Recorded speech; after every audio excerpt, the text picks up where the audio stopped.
So, ladies and gentlemen, I always do these breakdowns, these rundowns. If you haven't seen them, I always do them for the LEC. We're going to do them every single day for every match, where it's kind of like a podcast style type of thing, where I'm going to break down the games, give my thoughts about what's coming up, especially because we're going to have group draws every single time.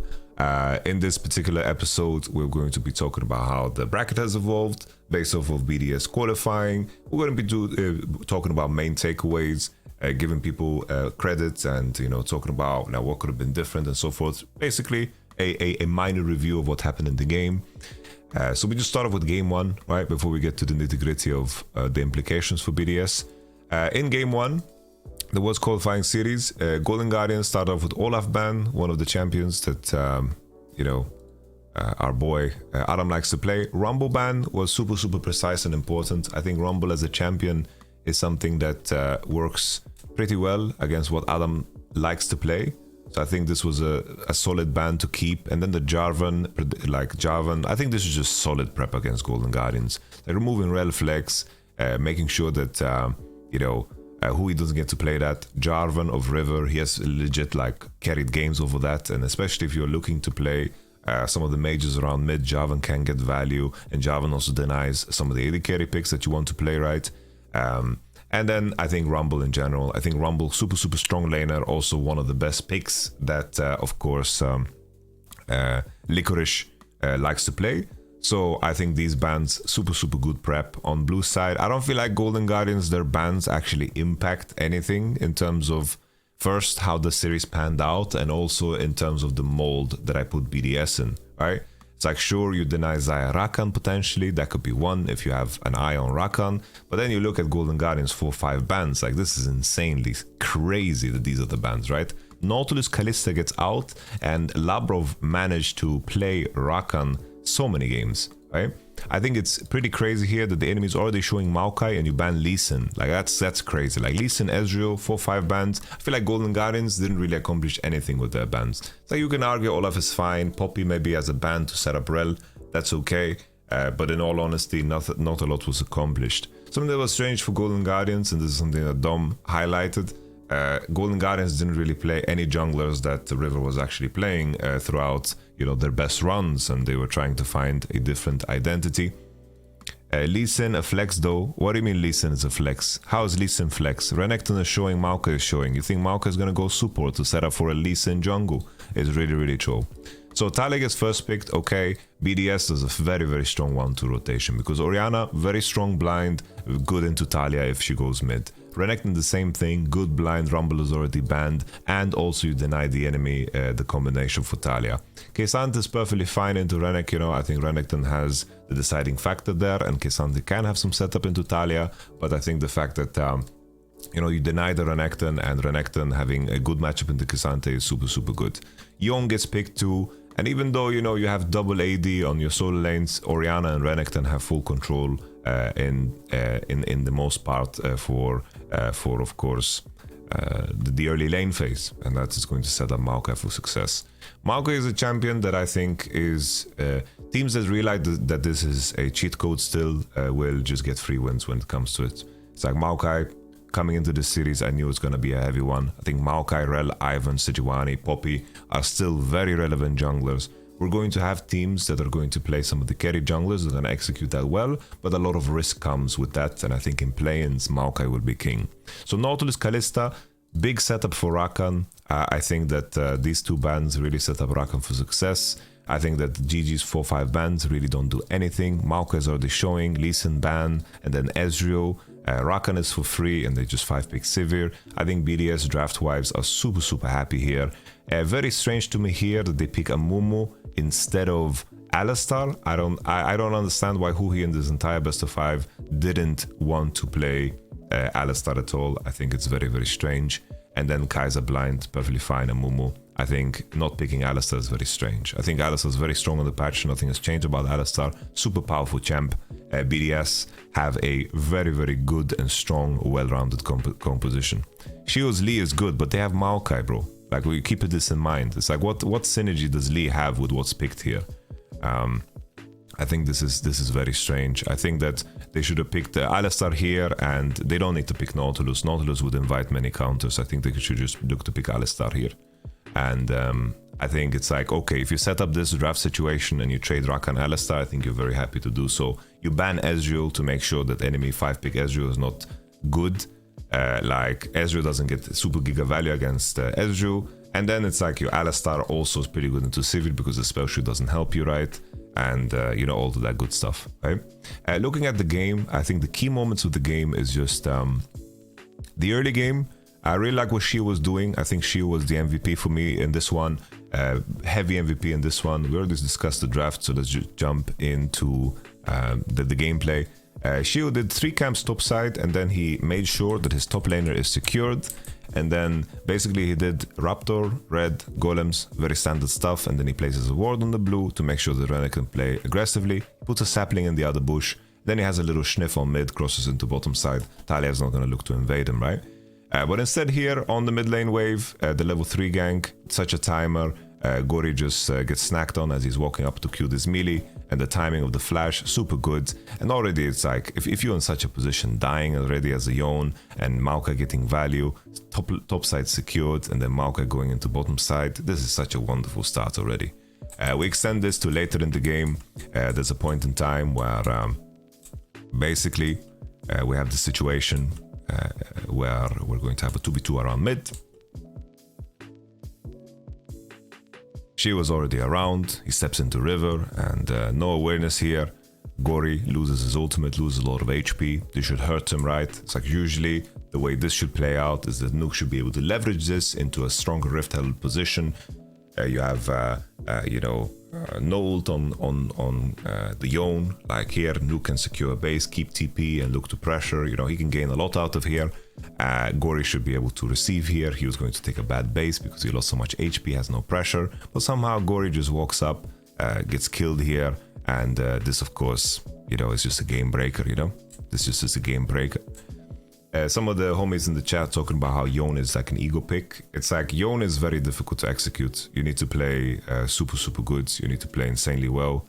It's like when you see Chovy playing Yone, it's a whole different game. You can't make mistakes like this, you know? I didn't understand the purchase. He went Gale Force. I think that's a completely outdated build. It's like always I followed the trends of what people are buying on Yone, and no one is really buying Gale Force right now. Like, it was very strange. He got like a BF Sword base. I thought it was quite absurd. So we fast forward. Drake, already the game condition is insanely hard. You have Yone in complete trash conditions.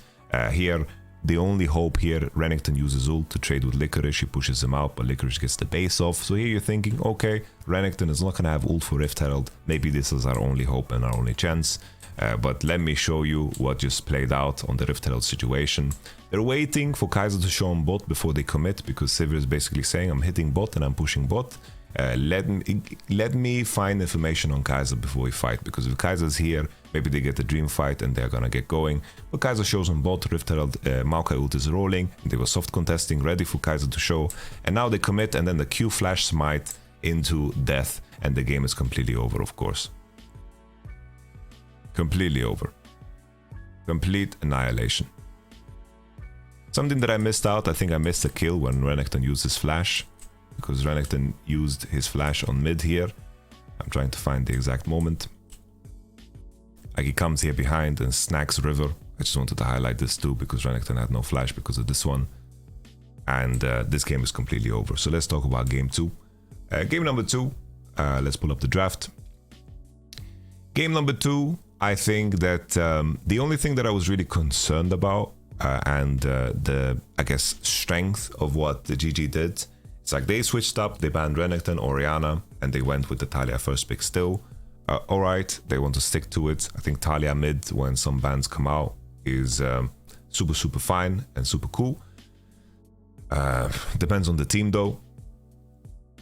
Rumble, Jarvan, also no Mercury threads on Gori. You can't buy Mercs on your own. Your Berserk Reefs is way too OP, so that's not really a conversation.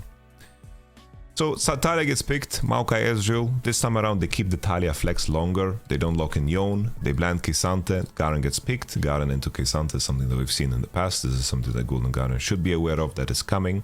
Maokai, I really like this lock-in. It's like the supporting cast. It's like always when you have Maokai and Rakan in your team, you already have a fantastic comp and you can just pick fully for lanes. You know?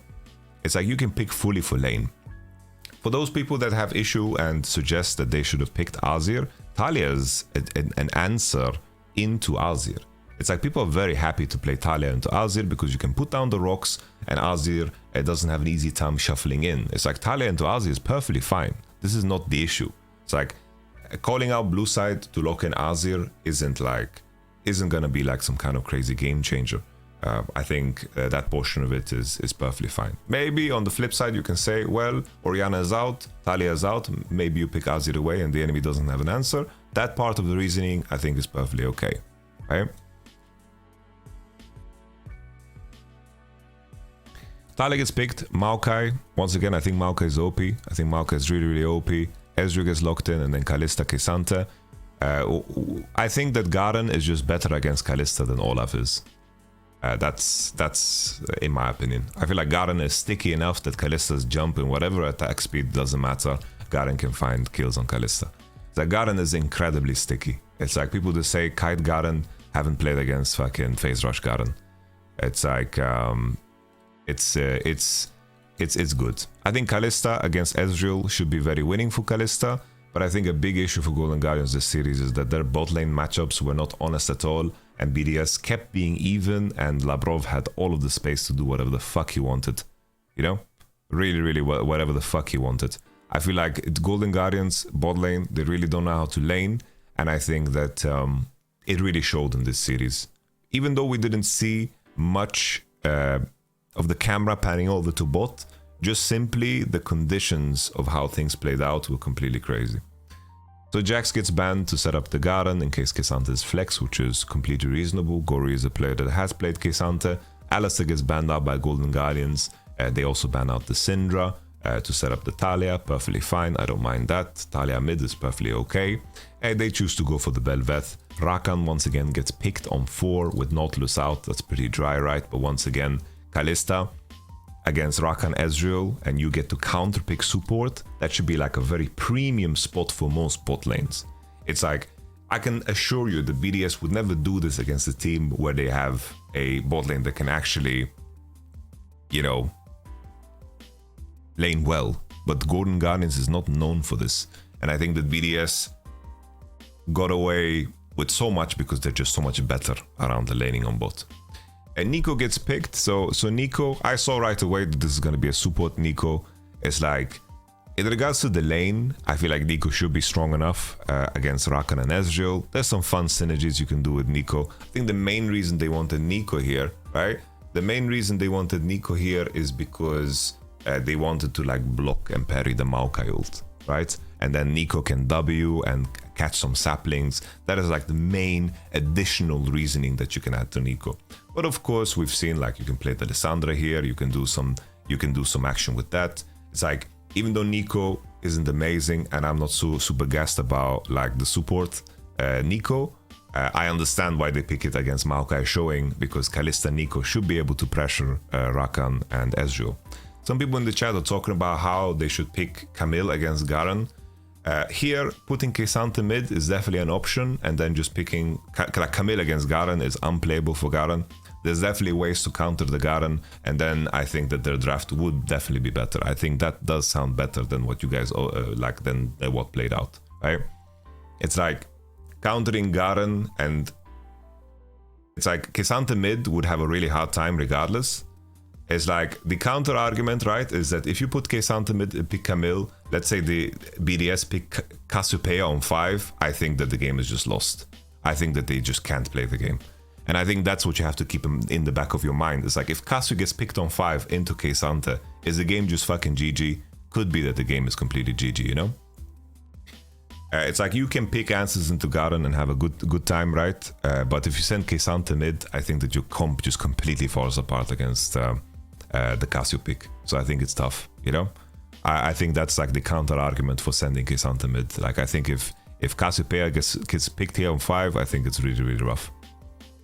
Okay, so Bel'Veth gets picked. Once again, not something that we recognize Gori to play, you know? And I think Bel'Veth requires a lot of finesse. It's like, So I played the Polish tournament, right? And what we always did, I played 2 tournaments with a jungler called Ripson, very strong solo queue jungler, challenger. He was challenging Korea. He was on good trajectory to basically dominate like the Korean ladder. He could have potentially gotten rank 1. Like, he got banned on his account by the time he was challenger. Insane win ratios, fantastic solo queue jungler, right? And additionally, right, what we always set up, we slammed first pick Belveth because this champion was insanely good. We made sure, like, the key things that we made sure was that Belveth can base, her first base has to be amazing.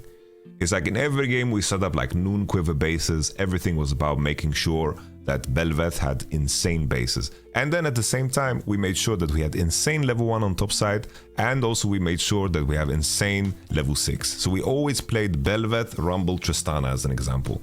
Really strong early laning. Everything was about setting up Belveth for success. In this particular game, right, it's like you have Garen Kisante, you have Belveth. It's like, in the way things played out, things were very, very bad for this Belveth. And we're going to talk about that just in a moment when we look at the game. In terms of draft, BDS outscale super hard here. GG's point of entry is if they can control around mid lane, set up dives on bot, because Kalista and Nico should have full control over the bot wave. But this game didn't accelerate fast enough for the champions that GG have picked, which was very, very poor. Battle cruiser operational. Thank you very much for the subs, guys. I appreciate it. Thank you very much. Thank you kindly. I appreciate all of you. I will give you guys a special shout outs when we're done with the rundown. All right? So let's take a look at the game. So the crucial parts of this game, I think, was level 1. It's like Belveth doesn't need to... The most important thing is not that you... It doesn't matter too much if you're ahead of the enemy jungle.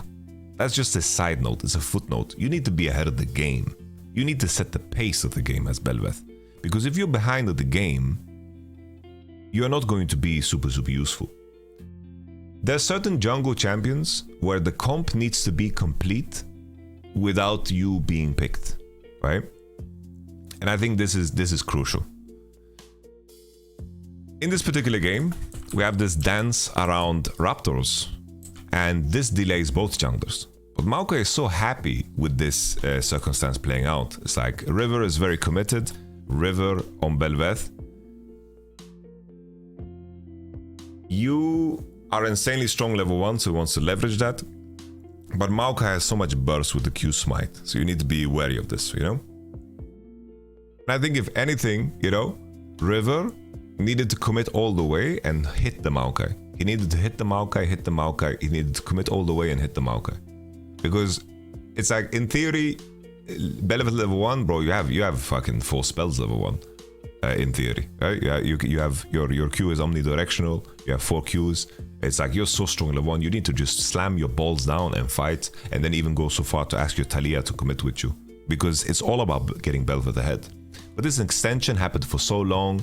Shio got chunked, right? And, you know, Shio could potentially like look for Q smite here, right? This is like auto Q smite range already, and it could have been rough, you know.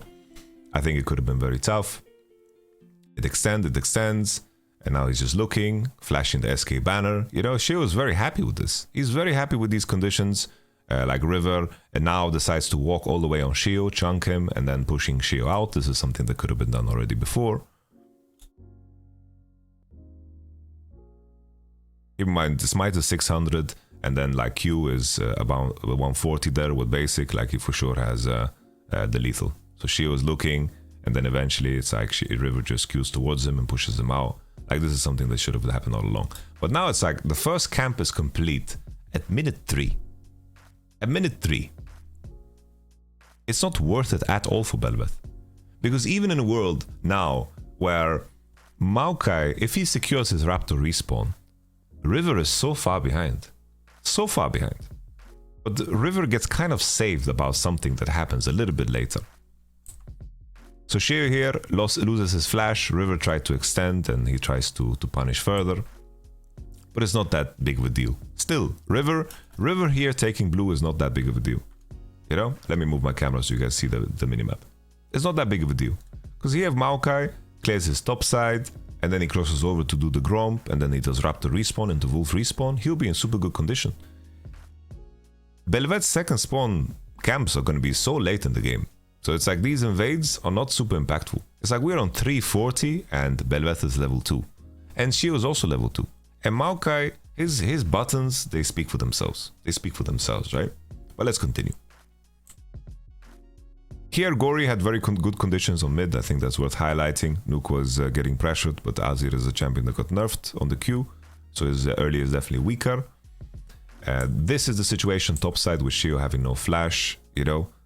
Adam is freezing the wave while Licorice is backing off and then looking to TP back. They spot River here on the vision and then they ignite to cancel the recall. I'm gonna just slow it down because this is a very crucial moment in time. It's like here, as mentioned, if Shio can just take this crab and then just take this Raptor, all would be good and fine. But now Adam, just because he's freezing this top wave, he needs to get this full wave to get level 6 and then he's gonna put Licorice in kill ranges. But Licorice now is posturing on the wave and he's going to play for level 6. So here now, Licorice reaches level 6, these minions don't die. If Adam maybe has enough damage on his spin to kill these minions and reaches level 6, maybe there's some gameplay here to be done. But the fact is that he doesn't, and then by the time Adam, he flashes out here, even if the minions die here in range of Shio, nothing's gonna happen. And here the silence lands, and then here Shio has no flash, he's full melee with no spells, and doesn't have phase rush to make him run away. His borderline Licorice gets fucking 2, you know? If Adam gets level 6 there, I do think that he could potentially win that. I don't know how close it would be, considering Licorice would do all out and there's no ignite to find lethal ranges and Adam would have no spells. So this is really, really big, because once again Belveth actually catches up to the game here, gets to farm, and this was really, really big for Golden Guardians. Still, once again, in regards to what blue side need to have as conditions, they need to get really, really far ahead in the early. For me, what was so strange is that here the stream started lagging, so I don't know how Garen, even in the VOD here, Garen, I don't know how Garen I don't know how Garen survived this. I don't know, it's like we froze and then he just gets out somehow, he gets phase rush off or something. I don't know what happened. Yeah, Gori has Mercs, so it's not too dangerous. But how I would want, of course, blue side to actually convert this is that I want him to play through mid, step into bot side, pressure the Ezreal Nika under the turret, threaten with the Rift Herald, and then just break the enemy game, you know? It's like here, already K'Sante has Iceborne Gauntlet, super good conditions, they managed to secure Herald. All they need to do is make sure that Talia has space to push, cross into bottom side, and I think they should be way stronger every time. This is Merc threats Talia, 2v2, Maokai Azir can't win, Ezreal Rakan should be losing against Kalista Nico, but what occurred in the game wasn't really real. This kill as well on mid, it's like Huhi doesn't know how to behave as a minion, it's like this minion is way too far forward. At first I thought Nuke was using the tab trick, but this Huhi is just a bad actor, you know? He gets killed here, and these are the type of kills that you can't give away when you're playing compositions like blue side, you know? We fast forward a little bit, you know, this game extended. There was this Rift Herald fight that occurred where K'Sante just comes from such a poor angle.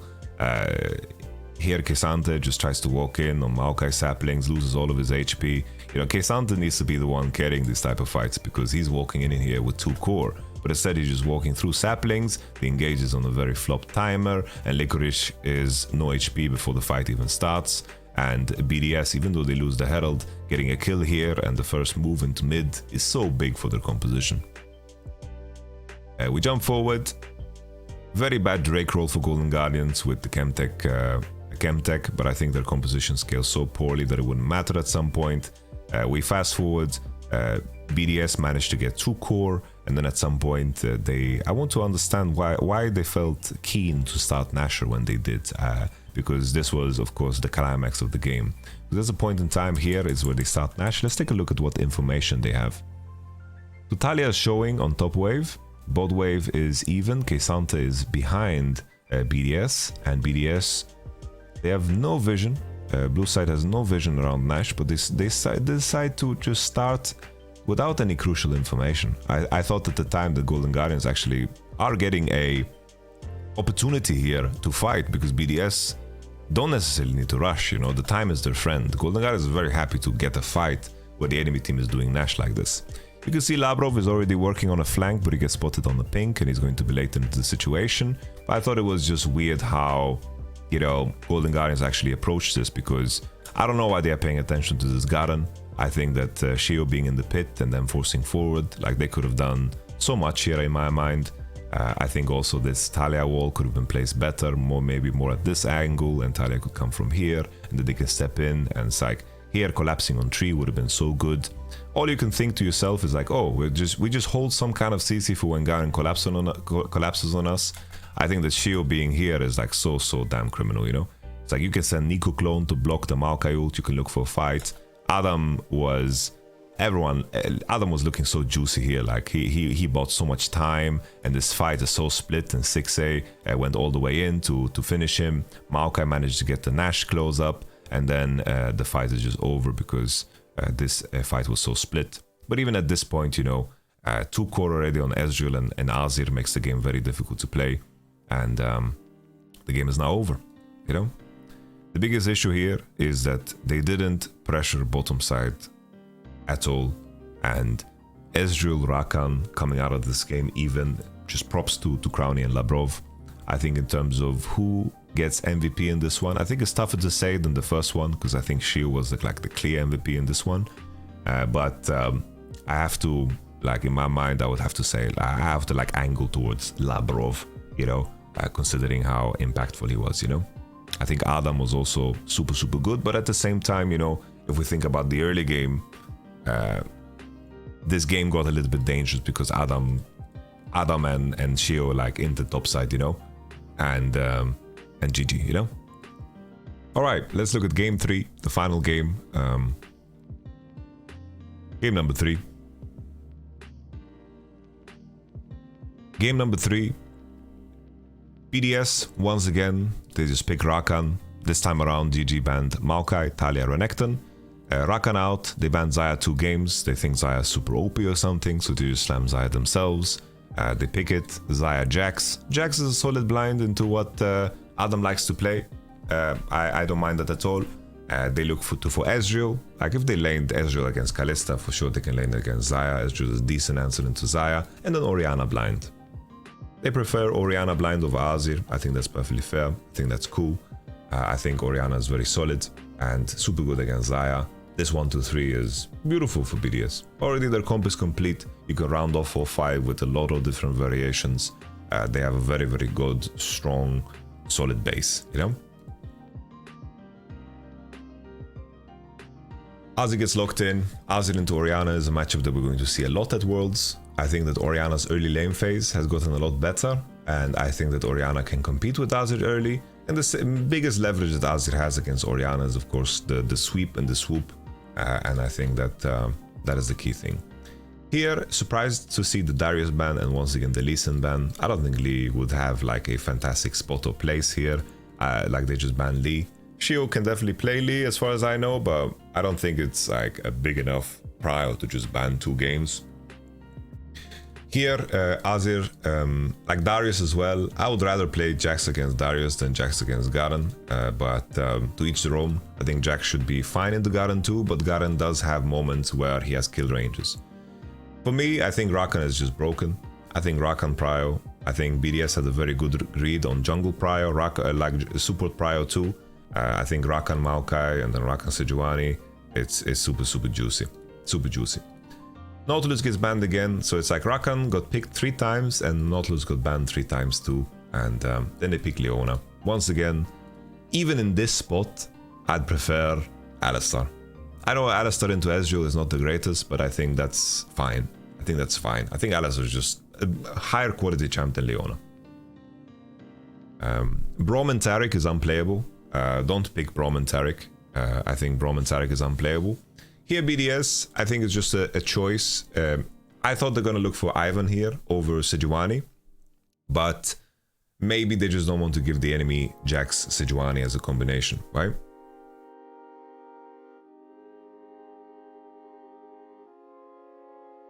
I think if, at least, you know, to the comment in the chat, I would not let Adam on Darius. I think if you're banning Darius, might as well ban Garen as well at that point, you know? If you're banning Darius here, just go all the way and ban Garen. Garen just got so much value in the previous game. Like, what is this Lee Sin ban actually giving you? Because you're inviting the Garen at this point, you know? Ivan in this meta is like win trading. How can you say that? Ivan hasn't been changed, and Ivan is great with mages. It's like the champions that mages want is the Ivans, the Sejuanis, the Maokais. Why would Ivan be bad in this meta? But nevertheless, this is the, like, NA didn't play a lot of Ivan at all. They didn't play a lot of Ivan at all, and River didn't play it either. Even, it's funny because you can almost spell River with Ivan's name. Almost. You just need another R. Okay, so Garen gets picked. Here you can pick Garen, Ivan, or Garen Sejuani, but I think that the read that the enemy won't play Ivan is perfectly fine, you know? Energy played Ivan in the finals. I forgot about that, but God bless, you know? I think Ivan is something that maybe the Eastern teams won't play, and it could be like an edge that EU teams have. Do mages really want Maokai? I don't think that mages care about mercs. That's the thing. It's like mages are perfectly happy with buying Void second, and most mages are not designed around their CC. You know?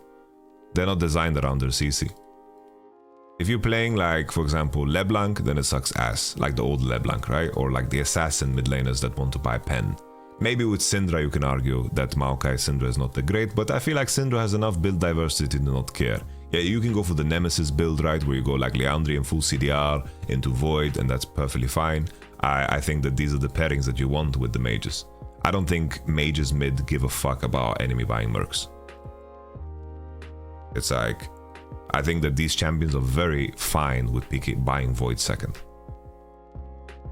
Nevertheless, I think blue side draft, like this was GG's best draft, I think, best draft in the series. In regards to how the game played out, I think once again, it's like, I highlighted how big of an issue Golden Guardian's bot. It's like the first time we pan over to bot, right? So first and foremost, the level 1 strat. Very, very good prep here. Dodging the ward, dodging any kind of ward placement. Sejuani flashes over the wall to disrupt the Ivan clear. This was super, super good. And then on top wave, you know, heavy contestation. Licorice needs to be on the wave. He's pushing with Jax. Perfectly normal gameplay. He has no clue that this is happening, right? And we continue. Shio decides not to go for the golems. He's just looking top. He's gonna play with his Hex Flash. Has Q. He sees how Licorice plays the matchup. This is how you play the matchup top. So I don't blame him, right? We don't blame him at all for playing the matchup the way it's supposed to be played, you know? No fault at all.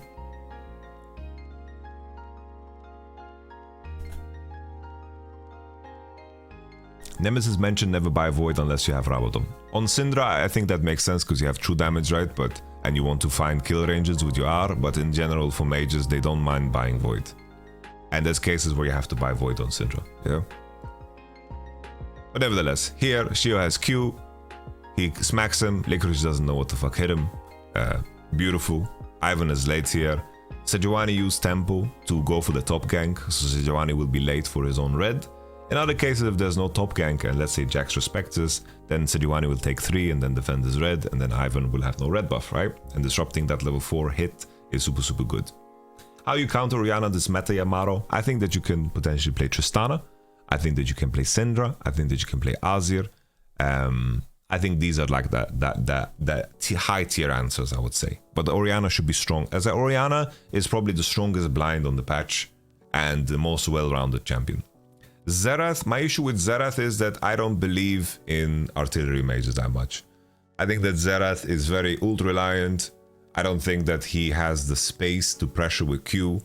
I think that these poke scenarios that you dream of setting up with Xerath never happen, and I think that's rough. Ziggs could maybe be played, but it's like you just pick mages, you know? Nico Orianna matchup, I think Nico probably is a little bit stronger early, but gets heavily outscaled. Doesn't Syndra lose versus Orianna after Mercs? Yeah, Orianna can buy Mercs, and then it's like Syndra plays more for the wave, you know?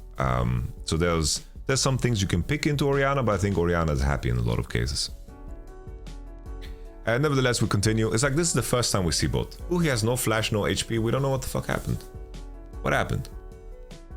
I think Asol is too weak early. Victor as well. I think Victor is just too slow of a champion. So it's like we pan over to bot, and then the lane is already over. They're playing Ezreal Rakan, and the lane is already over. That's crazy. How is this the condition the first time we are like looking bot? I think Victor can be played. Definitely can be played. The issue with Vel'Koz, in my opinion, is that I think that buying items on Vel'Koz is just extremely unimpactful. So he's a support. That's the issue. It's like putting gold on Vel'Koz just feels insanely useless. Because if you get hit by E and full combo, whether he has items or not, it like feels at the same impact, and there's no items that can help his issue. Vega is too weak. Vega got so gutted, you know? Vega got so gutted. They buffed him, and then they gutted him elsewhere. Zoe is basically Nico mid, pretty much. It has the same theory. It's like you pick Zoe to win early and help your jungle. Okay. We talk about this. Bot lane. What the fuck is happening? Morgana is probably one of the worst champions in the whole game. Now that, if we talk about outdated, now that's outdated. So it's like, Gori is getting fucked mid by Orianna. Bot lane is getting fucked. But just because Sejuani ganked top, Ivan does have time to steal enemy red. Because he keeps smite and goes and collects it and then looks for base.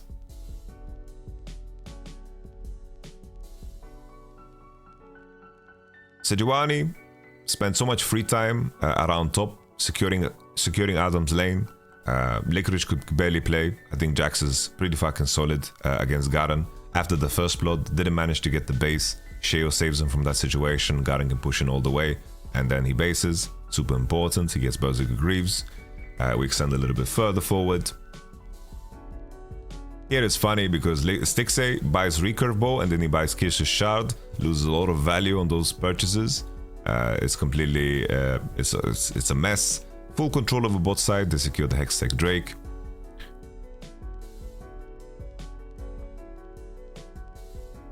I thought here maybe an E onto Rakan into ult could kill Azir.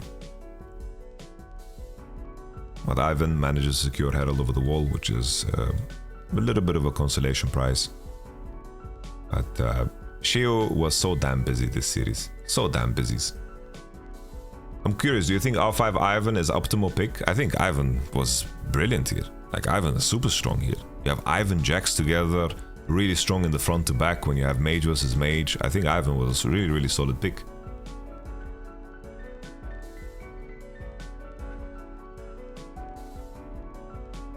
Really solid pick.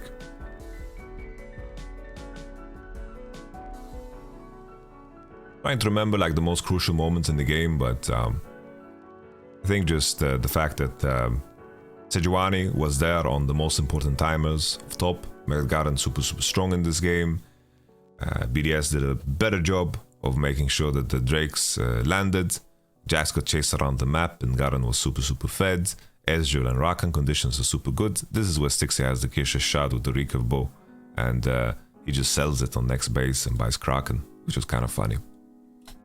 And these are the type of games that BDS are the masters of, you know? They have like a winning position and all they need to do is like walk in the ball. These are like prime positions.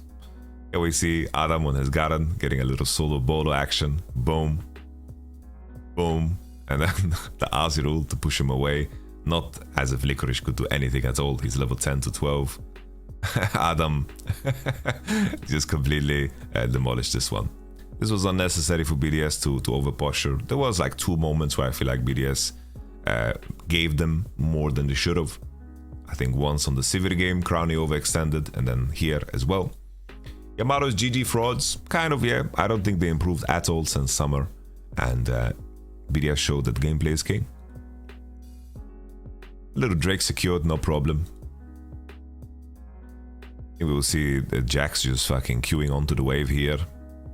This is just, you know, this is what Tilt is made of, guys. This is what Tilt is made of. My lord. And then probably the final opportunity once again is on bottom side. Here they're chasing after Nuke. Nuke is walking away. And here comes Garen. Gets the silence. Kills Licorice and Gory as well. Tries to dash in to Rakan. And the game is completely over.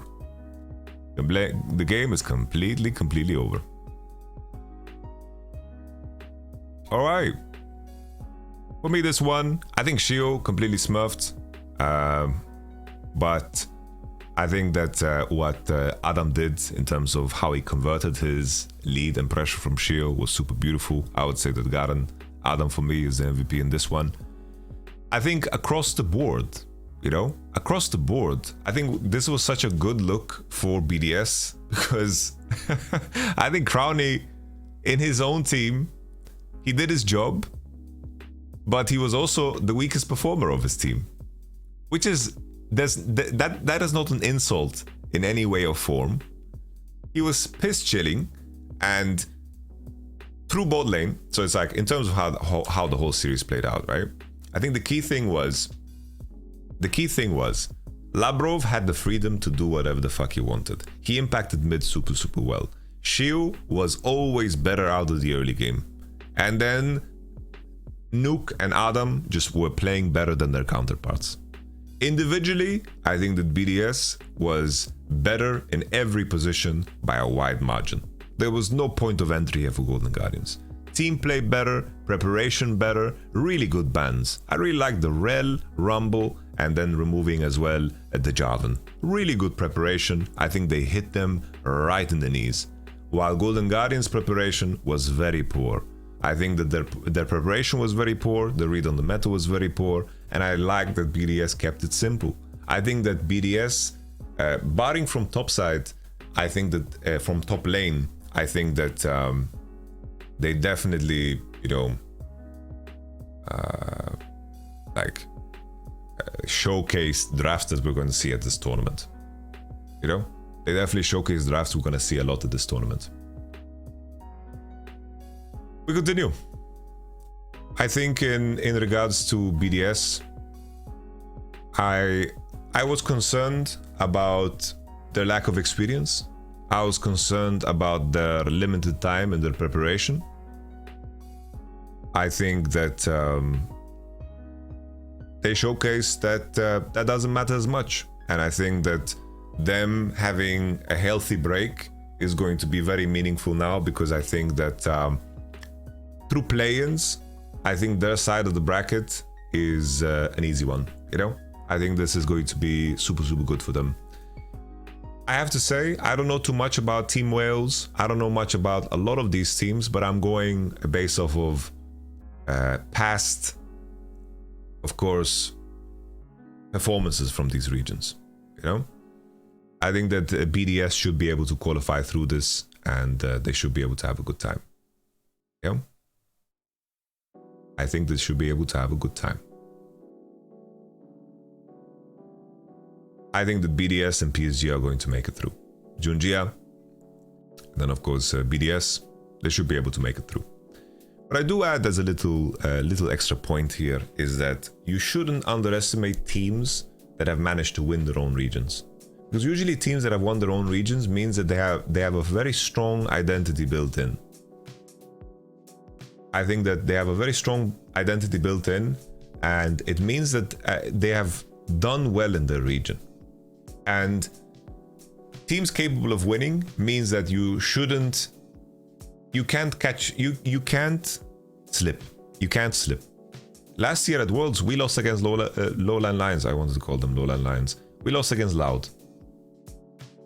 Our draft was not the strongest on our suit, even though that's like, if we had this, if any of the top teams would have our draft against Loud, it was complete free, right?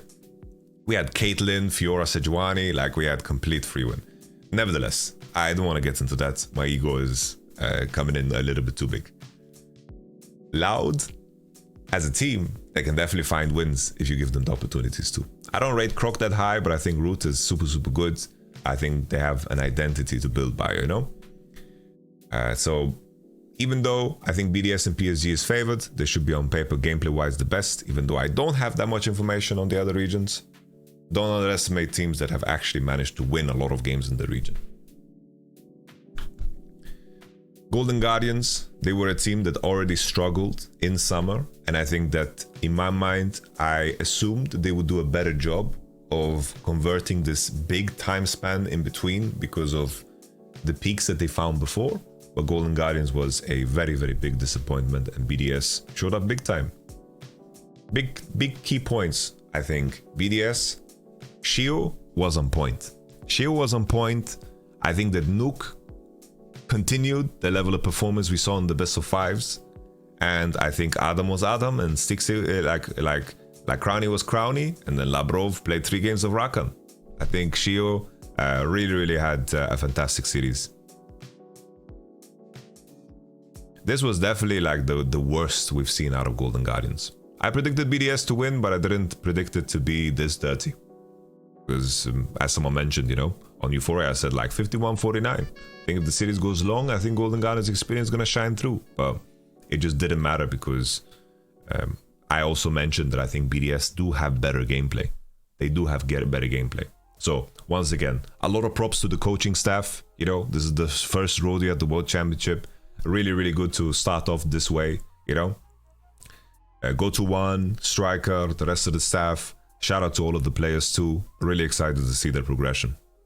Really excited to see their progression.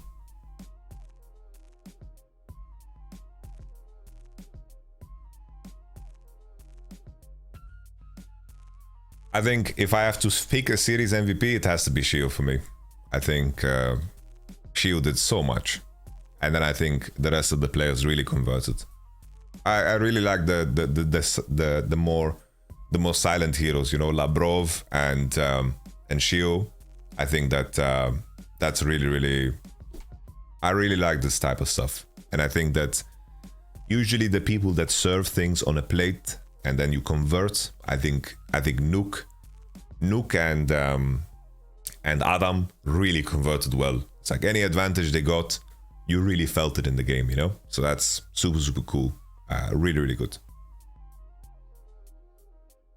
Okay, I think that's it. I don't have much to say about the upcoming matchups because it's like tomorrow we're gonna see Loud versus Gum and Rainbow 7 against PSG. Usually in these rundowns, I talk about the upcoming matchup, but I really don't have a lot to contribute on these matches, so we'll just have to watch them live. Catch them on my stream. I'll be co-streaming tomorrow. I'll see you tomorrow. See you there, yeah. See you there.